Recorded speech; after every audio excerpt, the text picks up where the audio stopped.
Why? Stop. Why is this thing not hot? I swear to God, if anyone says welcome to womanhood, I'm gonna lose my... Guys, I gotta tell you, I think I've figured out why the alleged UFOs that apparently are flying around in the air messing with the U.S. military, right? If you keep up with that stuff, allegedly that's what's happening. This is what they say. And I guess I'm wondering, why don't they talk to us, right? Why don't they, just pull up and just say hello, okay? But I think that just paying attention to what's going on with the world, right? Especially in this country and Europe as well too, right? I mean, we're literally living in Looney Tunes world. That's what Western society is at this point. I think I figured out why. I think I figured out why the aliens don't want to talk to us, right? We're simply not an intelligent enough species to even come to the table to have a conversation. And this TikTok right here, which is probably one of the wildest TikToks I've ever seen in my life, is a prime example of that, okay? If I was an extraterrestrial species, I would not want to talk to us human beings either, okay? Because it seems like we're not advancing as a society. We're regressing, okay? We're regressing. And again, this TikTok right here I'm about to show you guys, which is super wild. Just wait to the end of it. I think it's proof of that, as there's a transgender woman who claims that he can have periods, right? That they have PMS symptoms, and even goes as far as to claim that they bleed as well too. So without further ado, I will just go ahead and play this TikTok, because I promise you guys, this is super wild. Take a look. Hey, Stacy here. I want to come on today to talk about something that's been pretty popular of discussion online on social media, is regarding the trans period. Because I want to come out today and say that I do experience this. And even though we don't have the physical parts to bleed, we do have the same symptoms. The bloating, the gas, the irritability, the mood swings. It's basically akin to the symptoms of PMS, really, is how I would describe it. Basically, this all started originally when I was starting on phytoestrogen, and it started up slow. It wasn't as severe until I got on to estradiol. And now it seems like the symptoms are a lot stronger. I've been having more bloating, pain, and gas. And the gas has been really stinky. When you look at cisgender women, they've done studies. One thing they've found that can cause this sort of thing in cisgender women is fluctuations in adrenal functionality.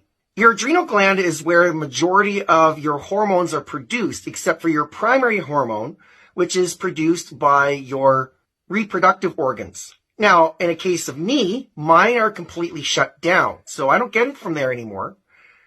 However, my adrenal gland still produces a little bit of testosterone, and every trans woman is the same way, and cisgender women too. Some of us have sensitivity to testosterone, and in other cases, it's large increases in testosterone during that cycle.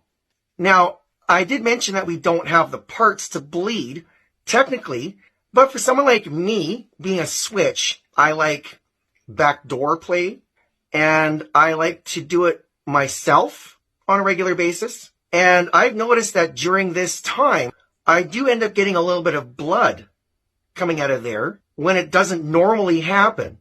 So take your own judgment on that one, I guess. Bruh, I'm just done. Just when you think you've heard it all, you haven't quite heard it all, okay? It gets even crazier, okay? Now, I mean, oh my God, I don't know, man. I just don't know what to say about that last part, right? The bleeding part, because, I feel like when you're putting objects in places where they're not supposed to be, I mean, you're going to get some bleeding, right, from time and time again. But I'm not necessarily sure if that is the same or the equivalent of a woman experiencing her period and where she bleeds from. I'm not sure if that's the same thing. I think that bleeding has more to do with the fact that, again, you're putting objects in a place where things are supposed to come out and not go in, right? I don't think that has anything to do with your hormone fluctuations or even the pills or medications or whatever that you're taking. I don't think it has much to do with that as much as it has to do with the fact that you're putting objects in a place that you're not supposed to put these objects. Now, I guess we figured out why all these trans women are out here buying tampons, right? And where they're actually putting them. Okay, they're not putting them in their man-made Barbie pouch. They're putting them in their other, I guess, hole, right? Whatever you want to call it. The poop pouch, right? They're putting it in the poop pouch. Wow. Yeah. I mean, that's enough of the internet for me today. But, yeah, I mean, this type of nonsense is absolutely crazy, man. I mean, this type of stuff, again, this is what they're pushing, right? I got this article pulled up here from Medium, okay? And they say that, yes, trans women can get periods.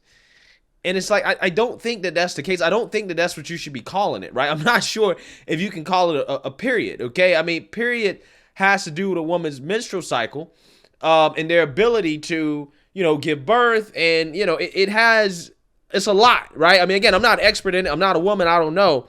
But I'm pretty sure it has something to do with their cycles and their eggs and their uterus. It has something to do, right, with giving birth, which is something that trans women can't do because they don't have uteruses, right? They don't produce eggs. So I don't know why would you even call it that.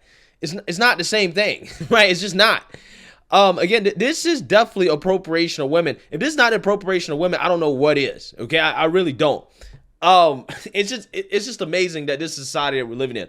But I actually want to read this article from Medical News Today about can transgender women have a period? Okay, because I guess this is an opportunity to learn more about what these men are experiencing. So let's read here. Transgender women may undergo gender-affirming treatment such as hormone therapy as a side effect of hormone therapy. They may experience symptoms similar to those of premenstrual syndrome or premenstrual dysphoric disorder. The United Kingdom's National Health Service states that a period is the part of the menstrual cycle in which blood comprises a uteral lining, leaves the body. People who do not have ovaries and a uterus do not experience periods. However, PMS and PMDD are terms that refer to the physical and emotional symptoms that people may experience before their period begins. These conditions occur due to fluctuations in hormones. The symptoms of PMDD are similar to those of PMS, but are more severe.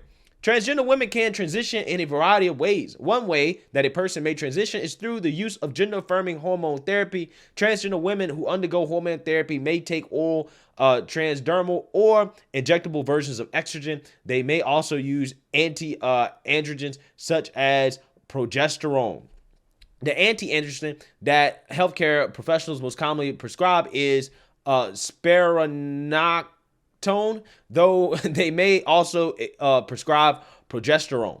Hormone therapy for transgender women aims to help alleviate gender dysphoria in several ways, including changing how the body distributes fat, promoting breast growth, reducing male pattern hair growth. Estrogen may affect the body in various ways. The transgender woman may experience several side effects while taking supplemental estrogen. Progesterone can also cause side effects. Although researchers have not studied this area of trans health, the International Association for Premenstrual Disorders notes that the hormones may cause similar symptoms similar to those of PMDD. Therefore, while transgender women will not experience the bleeding part of the menstrual cycle, they can experience other PMDD-like symptoms such as sore breasts, rapid mood shifts, and irritability. Yeah, so I think the last thing that we need in society is men who get periods, right? I'm pretty sure that is the last thing that we need in society, okay? Wow. So what they're actually experiencing are the side effects of the hormones that they're taking. So I don't think I would call that a period, right? I think I would just call that side effects, right? You're experiencing side effects of a hormone that should not be in your body at the level that it is in your body, because men do produce estrogen, just not to the same level that these people are injecting in their bodies or a normal woman. And that is causing problems. Your body is experiencing side effects of the estrogen. and the other hormones that you're injecting in your body, I wouldn't even call it PMSing, right? I wouldn't even call it that. I would just call it you're experiencing side effects of a drug or hormone that's not supposed to be in your body. Period. Right? Period. Pooh. So let me know what you guys think. Make sure you like, comment, and subscribe. Most importantly, share a Black conservative perspective. Peace.